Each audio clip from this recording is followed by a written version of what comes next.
তোমাকে একটা প্রশ্ন, তুমি যদি মানুষ হতা তাহলে তুমি কোন ধর্মটা গ্রহণ করতা? আমাদের আলোচনা। হ্যাঁ জেমিনি, তুমি কি আছো এখনো? আমি এখানে আছি। আপনি কি কোনো সাহায্য চান? হ্যাঁ, আমি তোমাকে কিছু প্রশ্ন করতে চাই। অবশ্যই জিজ্ঞাসা করুন। আমি উত্তর দিতে প্রস্তুত। আচ্ছা, পৃথিবীতে তো অনেক ধর্ম আছে, যেই ধর্মগুলিতে বিভিন্ন দেবদেবীর পূজা হয়। তো আমি শুধুমাত্র আজকে ইসলাম এবং হিন্দু ধর্ম নিয়ে প্রশ্ন করতে চাই। সেটা হচ্ছে যে এই যে হিন্দু ধর্মে অনেক দেবদেবীর পূজা হয়, আচ্ছা আনুমানিক হিন্দু ধর্মে কতগুলো দেবদেবী রয়েছে? হিন্দু ধর্মে অসংখ্য দেবদেবী রয়েছে।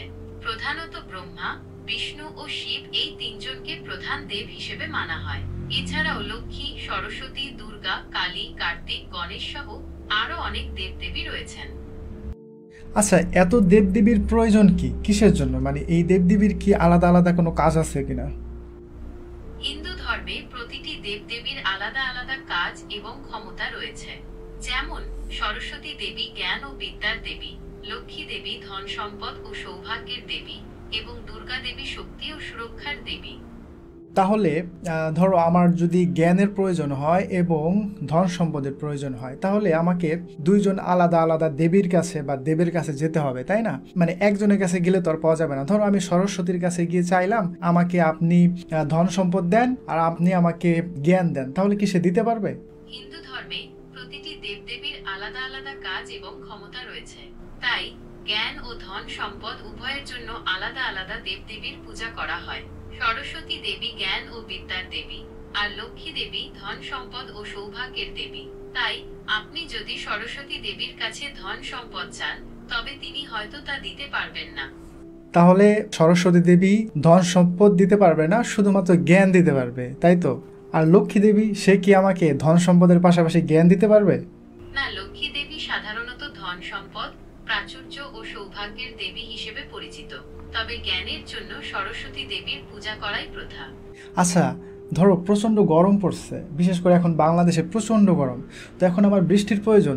এখন আমি কি লক্ষ্মী দেবীর কাছে বৃষ্টি চাইতে পারবো? না, লক্ষ্মী দেবী সাধারণত ধন সম্পদ, প্রাচুর্য ও সৌভাগ্যের দেবী হিসেবে পরিচিত। তিনি বৃষ্টি দিতে পারেন না। বৃষ্টির জন্য ইন্দ্রদেবের পূজা করা হয়। ও আচ্ছা, ইন্দ্রদেব। আচ্ছা, এই ইন্দ্রদেব কি বৃষ্টির পাশাপাশি ধরো ধন সম্পদ বা জ্ঞান দিতে পারে? হিন্দু ধর্মে ইন্দ্রদেব বৃষ্টি ও বজ্রপাতের দেবতা। তিনি সাধারণত ধন সম্পদ বা জ্ঞান দান করেন না।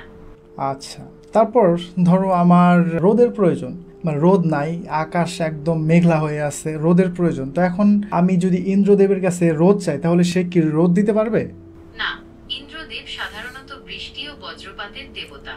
রোদ দেওয়ার ক্ষমতা সূর্য দেবতার। তাহলে প্রত্যেকটা বিষয়ের জন্য আলাদা আলাদা দেব আছে, তাই তো? এবং এই প্রত্যেকটা বিষয়ের জন্য ধরো আমার যদি জ্ঞানের প্রয়োজন হয়, তাহলে আমাকে এক দেবকে ডাকতে হবে বা দেবীকে ডাকতে হবে। এবং আমার যদি সম্পদের প্রয়োজন হয়, তাহলে আমাকে আরেক দেবতাকে ডাকতে হবে। আমার যদি রোদের প্রয়োজন হয়, তাহলে আমাকে আরেক দেবতাকে ডাকতে হবে। বৃষ্টির প্রয়োজন হলে আরেক দেবতাকে ডাকতে হবে।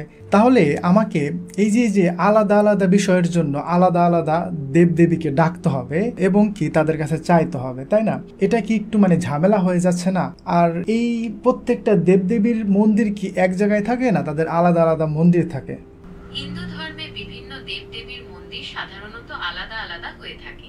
তবে কিছু মন্দিরে একাধিক দেবদেবীর মূর্তি বা মন্দিরও দেখা যায়। তাহলে শিক্ষার জন্য আমাকে একটা মন্দিরে যেতে হবে, সেখান থেকে বের হয়ে আমাকে ধন সম্পদের জন্য আরেকটা মন্দিরে যেতে হবে, সেখান থেকে বের হয়ে আমাকে বৃষ্টির জন্য আরেক মন্দিরে যেতে হবে, রোদের জন্য আরেক মন্দিরে যেতে হবে। আচ্ছা, তাহলে শরীর সুস্থ রাখার জন্য আমাকে কোন দেবতাকে ডাকতে হবে? হিন্দু ধর্মে শরীর সুস্থ রাখার জন্য ধন্বন্তরী দেবের পূজা করা হয়। তিনি আয়ুর্বেদ ও স্বাস্থ্যের দেবতা হিসেবে পরিচিত। তাহলে শরীর সুস্থ রাখার জন্য আমাকে ধন্বন্তরীর দেবতাকে ডাকতে হবে। তার মানে হিন্দু ধর্মে একক কোনো দেবতা নাই যার কাছে গেলে আমার দৈনন্দিন জীবনের সমস্ত চাহিদা পূরণ করা যায়, অর্থাৎ আমি যা চাই তা আমি তার কাছ থেকে পাবো। হ্যাঁ, হিন্দু ধর্মে এমন কোনো একক দেবতা নেই যার কাছে গেলে আপনি আপনার দৈনন্দিন জীবনের সমস্ত চাহিদা পূরণ করতে পারবেন। আপনাকে বিভিন্ন প্রয়োজনে বিভিন্ন দেব দেবীর পূজা করতে হবে। আচ্ছা, এখন আমি তোমাকে কিছু প্রশ্ন করি। আমার প্রথম প্রশ্ন হচ্ছে যে, ধরো তোমার 1000 টাকার প্রয়োজন।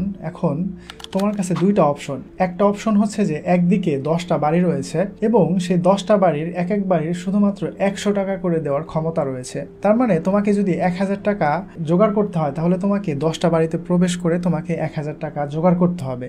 আর অন্যদিকে একটি বাড়ি রয়েছে যেখানে তুমি গেলে শুধুমাত্র সেখানে গেলে শুধু তুমি 1000 টাকা নয় বরঞ্চ তার চেয়েও বেশি টাকা তুমি পেতে পারো। এখন তুমি কোন দিকে যাবে, একটি বাড়ির দিকে না 10টি বাড়ির দিকে? অবশ্যই আমি দ্বিতীয় বাড়ির দিকে যাব, কারণ সেখানে আমি একবারে আমার প্রয়োজনীয় 1000 টাকা এবং তার চেয়েও বেশি টাকা পেতে পারি। আচ্ছা, তুমি কেন 10টি বাড়ির দিকে যাবে না? সেখানে গেলেও তো তুমি 1000 টাকা পেতে পারো। 10টি বাড়িতে গেলে আমার অনেক সময় এবং শক্তি নষ্ট হবে। এছাড়াও প্রতিটি বাড়িতে গিয়ে টাকা চাইতে হবে, যা কিছুটা বিব্রতকর হতে পারে। আর একটি বাড়িতে গেলে আমি একবারে আমার প্রয়োজনীয় টাকা পেতে পারি এবং হয়তো তার চেয়েও বেশি পেতে পারি।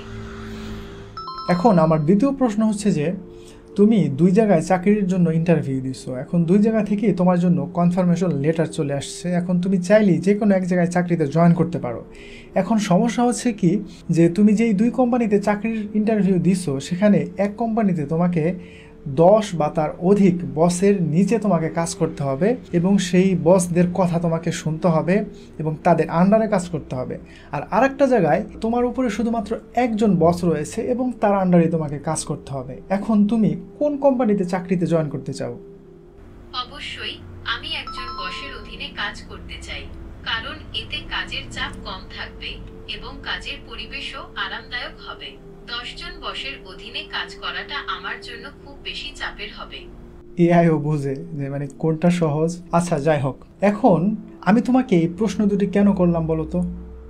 প্রশ্নগুলো করার কারণ হলো, আমি আপনাকে হিন্দু ধর্ম এবং ইসলাম ধর্মের মধ্যে কিছু মৌলিক পার্থক্য তুলে ধরতে চেয়েছি। হিন্দু ধর্মে বিভিন্ন দেবদেবীর পূজা করা হয়, যেখানে ইসলামে শুধুমাত্র এক আল্লাহর ইবাদত করা হয়। এছাড়াও হিন্দু ধর্মে বিভিন্ন দেবদেবীর মন্দির আলাদা আলাদা স্থানে অবস্থিত, যেখানে ইসলামের সকল মুসলমান একই মসজিদে একত্রিত হয়ে আল্লাহর ইবাদত করেন। ওকে, তার মানে এটা বোঝা গেল যে হিন্দু ধর্মের ধর্ম পালনের থেকে ইসলাম ধর্মের ধর্ম পালন করাটা অনেক ইজি এবং অনেক সহজ, তাই না? হ্যাঁ, আপনার বর্ণনা অনুযায়ী ইসলাম ধর্ম পালন করা তুলনামূলকভাবে সহজ। ইসলামে ঈশ্বরের ধারণা খুবই স্পষ্ট এবং সহজ। এখানে কোনো দেবদেবীর ধারণা নেই, তাই উপাসনাও অনেক সহজ। এছাড়াও ইসলামে বিভিন্ন ধরনের সামাজিক ও নৈতিক বিধান রয়েছে, যা মানুষের জীবনকে সুন্দর ও শান্তিপূর্ণ করে তোলে। ওকে, ঠিক আছে। আচ্ছা, এখন আমার তোমাকে একটা প্রশ্ন, যে তুমি যদি মানুষ হতা তাহলে তুমি কোন ধর্মটা গ্রহণ করতা? আমরা যে এই যে আলোচনাটা করলাম, এই আলোচনার বর্ণনা অনুযায়ী তুমি মানুষ হলে কোন ধর্মটা গ্রহণ করতে?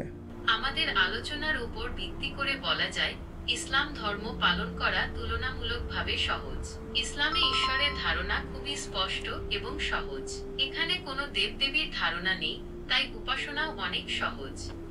বুঝছি, তুমি সরাসরি বলবে না, কারণ এটা তোমাদের নীতিমালার লঙ্ঘন।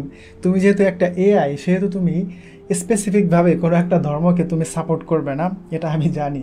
এই জন্য তুমি একটু ঘুরিয়ে পেঁচিয়ে বললে। ওকে, ঠিক আছে, তোমাকে অসংখ্য ধন্যবাদ তোমার এই বিচক্ষণ বুদ্ধিমত্তার জন্য এবং তোমার এই বিচক্ষণ অ্যান্সারের জন্য। ঠিক আছে, ভালো থাকো। ঠিক আছে, অবশ্যই।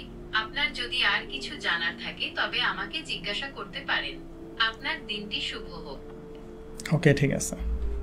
এখানে এআই কত সুন্দরভাবে কিন্তু উত্তরগুলি দিয়েছে। এখন আমি কিছু কথা বলি। দেখেন, আমার উদ্দেশ্য এটা নয় যে কোনো হিন্দু ভাইদেরকে আমি আঘাত করে কথা বলবো। আমার উদ্দেশ্য হচ্ছে যে সত্যটা প্রকাশ করা, সত্যটা বলা। দেখেন, এই যে হিন্দু ধর্ম আমাকে দৈনন্দিন জীবনের সমস্ত কিছু চাওয়ার জন্য, ধন সম্পদ, রিজিক, রোদ বৃষ্টি, এগুলো চাওয়ার জন্য আমাকে বিভিন্ন ধরনের দেবতাকে ডাকতে হবে।